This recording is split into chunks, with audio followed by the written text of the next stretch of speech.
My beloved child, if you ever find yourself facing trials that seem too great to bear, remember this: I am always with you. I see your struggles, I hear your prayers, and I walk beside you every step of the way. This is the story of one family who held on to their faith in me, even when the world seemed to turn against them. As you begin this journey with Miguel, Maria, and their children, I invite you to reflect on your own journey. Here on God's Direction Today, we share messages of hope and strength to uplift you. If you find inspiration in their story, please subscribe, like, and comment. Your support helps us share my love with more souls who need it. Miguel and Maria were good people, hardworking and full of love for their children, Sofia and Diego. They had lived all their lives in a small town, surrounded by the familiar sights and sounds of home. But the future there was uncertain, the opportunities few.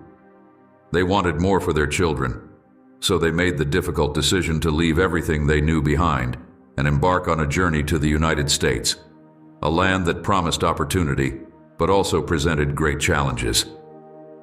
As they stepped off the plane, I could feel the mixture of emotions in their hearts: excitement, fear, hope, and uncertainty.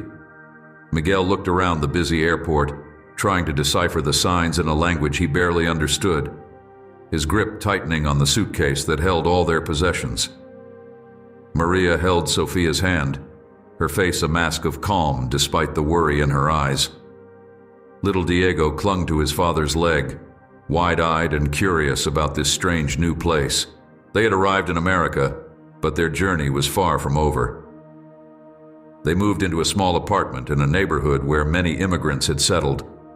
The building was old, the walls thin, and the sounds of other families living their lives could be heard through the night. It wasn't much, but it was a start. Miguel and Maria knew they had to find work quickly if they were to support their family, but this was easier said than done. Miguel had been a skilled carpenter in his homeland, but here, his skills were not immediately recognized. He struggled with the language barrier, finding it difficult to communicate in English during job interviews. He faced rejection after rejection, each one a blow to his pride.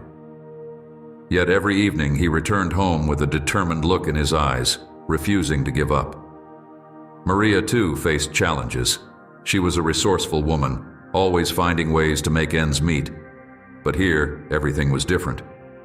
She took on whatever jobs she could, cleaning houses, washing dishes in restaurants, anything to bring in money. The hours were long and the work was hard, but she never complained. She knew that their children depended on them, and she was determined to do whatever it took. Sofia and Diego had their own battles to fight. At school, they were the new kids, the ones who spoke differently, who dressed differently. Sofia, who had been outgoing and confident in her homeland, now felt shy and uncertain. She struggled to understand her teachers, to make friends, to fit in. Diego, younger and more adaptable, faced teasing from other children who didn't understand his accent or his customs. It was a difficult time for them both, but they tried to be brave, knowing that their parents were doing everything they could for them. I watched as they knelt in prayer each night, their voices soft but filled with hope.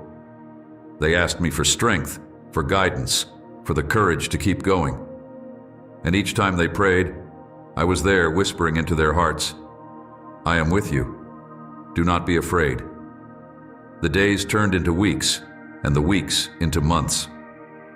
Slowly, the family began to adjust to their new life. Miguel found work at a construction site where his skills were finally put to use. The pay was low, the hours long, but it was a start.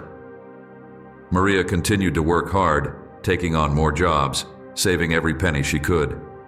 They were surviving, but just barely.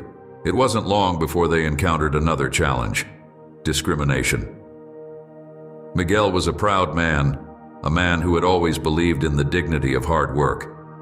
But here, in this new country, he was often treated as less than others because of where he came from, because of his accent, because of the color of his skin. There was a day I remember well when Miguel came home from work, his face lined with frustration and hurt. He had been passed over for a promotion, despite his hard work and dedication, simply because he was an immigrant. That night, as they sat around the table, I could see the doubt in his eyes. He wondered if he had made a mistake, bringing his family to this place where they were treated as outsiders. But I was with him, as I had always been. I whispered into his heart, reminding him of the strength that had carried him this far. "You are not alone, Miguel," I told him. "I am with you, and I will never leave you." Miguel listened, and though he was tired, he did not give up. He continued to work, continued to push forward, knowing that his family depended on him. He found solace in his faith, and in the quiet moments he would pray, asking me for the strength to carry on. And I was always there, answering his prayers, giving him the courage he needed. Maria, too, faced her own struggles. She encountered discrimination in her workplaces, where some people looked down on her because of her background, because she was a woman doing menial work. But Maria was not one to be easily discouraged. She had always been strong, and her faith in me gave her the resilience to keep going. She knew that she was doing this for her children, for their future, and that knowledge gave her the strength to endure. As the months passed, the family began to find their footing. Miguel was eventually promoted at work, his skills and dedication recognized by a kind supervisor who saw beyond the color of his skin.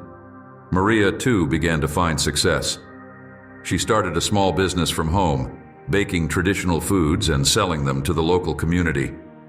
Her cooking was well received, and soon she had a steady stream of customers who appreciated the flavors of her homeland. Sofia and Diego, too, began to thrive. They made friends at school, learned English, and began to excel in their studies. Sofia, who had once felt so out of place, now found herself becoming more confident, more comfortable in her new surroundings. Diego, always curious and full of energy, embraced his new life with open arms, making friends and learning everything he could. It wasn't an easy journey. But slowly, the family began to build a life for themselves in this new land. They found a church where they were welcomed with open arms, a community that embraced them and made them feel at home. Every Sunday, they would attend services, their hearts filled with gratitude for the blessings they had received, despite the hardships they had faced. I was with them through it all.